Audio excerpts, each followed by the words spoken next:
Se você já investe ou quer começar a investir em ações e ETFs nas maiores bolsas do mundo, a nossa boleta de renda variável ganhou uma nova experiência. Agora você vê preço estimado, taxas e quantidades na mesma tela, tudo antes de enviar a ordem. Neste vídeo, vamos mostrar o passo a passo de como usar a nova boleta e a diferença entre os 3 tipos de ordens disponíveis: a mercado, limitada e stop.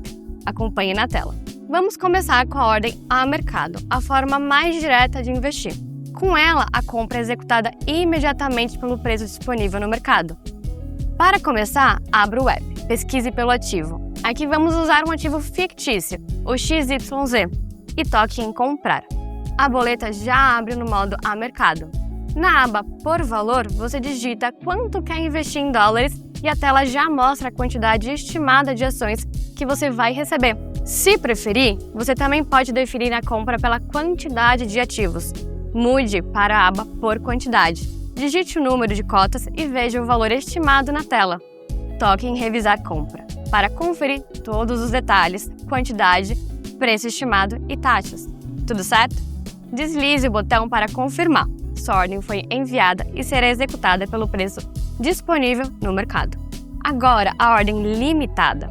Com ela, você define o valor máximo por ativo e a compra só acontece se o mercado atingir esse preço. Para acessar, toque no seletor de tipos de ordem no topo da boleta e escolha Limitada.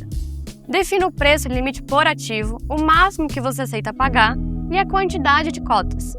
Na ordem limitada, trabalhamos apenas com cotas inteiras. Você também define em qual janela de mercado quer que a ordem seja executada: pré-mercado, mercado regular ou pós-mercado. E escolhe a validade, só para hoje ou por até 90 dias, o que dá mais flexibilidade para esperar o preço que você definiu. Revise os dados e confirme. Sua ordem ficará ativa e será executada quando o ativo atingir o preço que você definiu.